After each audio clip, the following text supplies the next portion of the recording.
Wrestling is full of maniacs. I would say even us fans are a bit crazy too. Maybe that's how it works. You gotta be a loon to walk through the door. This seems to stretch to the personas some individuals take on too, because even though on the surface they may not look too bad, sheesh, when you pull back the curtain, it's potty. Because I am Simon from What Culture, please do hit that spangly wangly subscribe button, it'll make you feel good. And this is 10 wrestling gimmicks that are more disturbing than you think. Number 10, Billy Kidman was a drug addict. Go back to WCW and Raven's flock, a group of misfits. Billy Kidman was the young great hope of the pack, and yet his gimmick was most definitely that he was a drug addict. Yep. While it was never said that directly, Kidman would stare off into the distance like he wasn't with any of us, and Tony Schiavone explained his behavior by saying that Billy was unclean and that maybe he needed a shower. So this was just very wink wink nudge nudge up the wim-wham, and it's not like Raven shied away from this. He was very vocal about Kidman being a lost soul who needed help, and by the time World Championship Wrestling realized they couldn't really do anything with that, they dropped the whole thing. I mean, to take further steps towards it would have meant getting really dark. Nobody actually told us why he did change either, but I think from a fan point of view, this was actually WCW doing us a favor. Nobody wanted to see it. Number 9, Luke Gallows was drugged. And this was the same for Luke Gallows too. What is happening? It seemed obvious anyway, given that the then Festus would literally stand in the ring and drool before he heard the ring bell. But when he joined CM Punk's Straight Edge Society, we were just told this. To try and add depth to that bizarre character, Punk said Gallows' friends had plied him with booze and pills to keep him in an abbreviated state. Don't sound like very good buddies to me. In fact, it is super dark because his pals were forcing him to do things he didn't want to do. That was the gimmick, which begs the question how Jesse was involved with all of this. After all, he was the dude that took Festus to the ring and made him beat people up. I suppose it was meant to be light-hearted at first, even though it sucked, but in hindsight, this went off into the deep end. Number 8, Skinner murdered animals for fun. While Steve Keirn would eventually become Doink the Clown in the future, when he debuted for the WWF in 1991, he was the hunter known as Skinner. Gorilla Monsoon hated him and described him as a filthy pig, mostly because he spent most of his time cheating. Skinner also liked to carry an alligator claw around with him, and while it was never pointed out specifically, this was meant to be a trophy. When you do some digging with promos, etc., it certainly seems like old Skin here would sell these animals he murdered for sport, and for some reason thought this was the best foundation to become a professional wrestler. Okay. I mean, he was a heel, so I suppose you would do this in the era of all wrestlers having a job, but it is way more screwed up than it seems on the surface. When I was a kid, I just thought he was a Crocodile Dundee knockoff or something.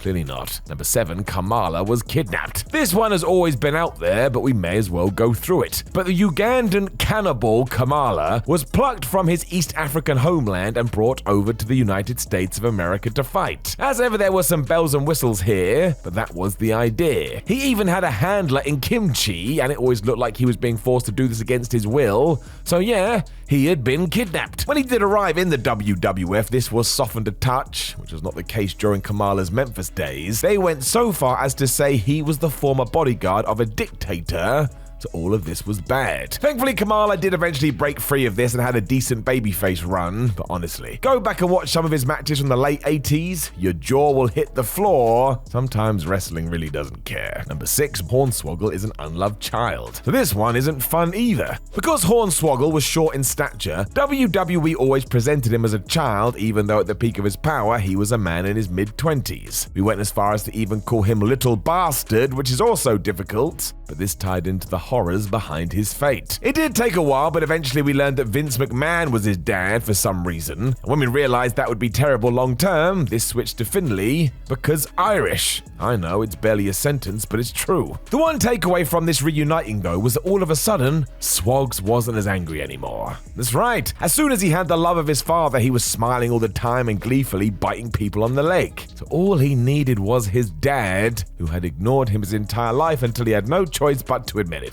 Wrestling is awful. Number 5, Adam Bomb was a nuclear disaster victim. It reportedly cost authorities approximately $1 billion to clean up the after effects of a nuclear meltdown on 3 Mile Island in Pennsylvania between 1979 and 1993. While this was serious stuff, the WWF saw it and went, great. There's a character idea, we could even give him green eyes. We are of course talking about Adam Bomb, who was indeed meant to be a survivor of this incident, and yet somehow was still healthy. He did have a red tongue with the added added benefit of superhuman strength due to the radiation exposure, but he was a heel. That's right. Boo this man, he's had a tough life. Not entirely sure what anybody was thinking here, although Bomb did have that cool finishing move, so he mostly got away with it. Number 4, Mankind suffers from parental neglect. I mean, Mick Foley basically took the Mankind character to places nobody could have seen coming when he did those sit-down interviews with Jim Ross. He was allowed to create this very compelling backstory, and it turned a crazy man in a mask into quite the sympathetic figure, hence why when he won the world title years later, he was the most over dude on the roster. Because Foley loved this stuff, the entire story was laid out, right down to suffering huge parental neglect as a child, hence why he would shout "Mummy" during all of his matches. He was reaching out,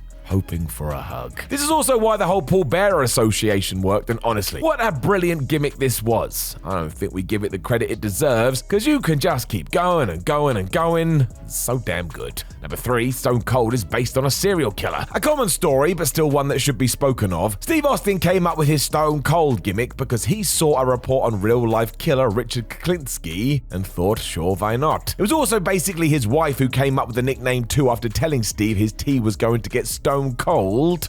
And away we went. Everything the rattlesnake used, though, was based on this guy. The shaven head, the ice-cold stare, the goatee. I mean, Austin had some of these already, but he doubled down on them. Go and Google the man in question for evidence. At first, Steve thought that we could go in this direction wholeheartedly before it was switched up, but who is going to argue with the results? He became one of the most successful wrestlers ever. I suppose you never know when inspiration is going to hit. Number 2, The Undertaker tried to kill his parents. This was teased about at first, but then, yep, The Undertaker just said it. Screw you, mum and dad. It was mostly when Brother Kane was being introduced to the mix in 1997, as Paul Bearer told us the dead man had burned down his parents' funeral home and left them to die. And sure, it was an accident, but he still did it. And then it wasn't an accident. You're gonna have to go back and watch it. It really did take the whole dark and depressing nature to a whole new level, however, and WWE leaned into this so much, the Big Red Machine chokeslam Taker through the mum and dad's coffin at one point.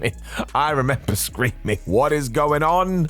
And I would do it again today. Number 1, Kane's mental scarring and trauma. Because of course, I mean, let's go through this. Kane wore a mask because he had been burned alive as a child, so there's one. In 2003, when he took off his face covering, we changed that to, oh no, he's just mentally scarred, which may be even more harrowing. From there, we went into drunk driving and necrophilia, and his whole persona is of someone who has been wrecked by life and is lucky to still be alive. We also did everything with Paul Bearer, so there's massive issues with that. And the whole narrative of Kane is horrible. Dude didn't stand a chance. I mean, imagine you spent half your life thinking you were burned and then realized, nope, I'm just struggling that much with my upbringing. Why he decided wrestling was going to help with this, I'll never know, but he was a 2-time world champion.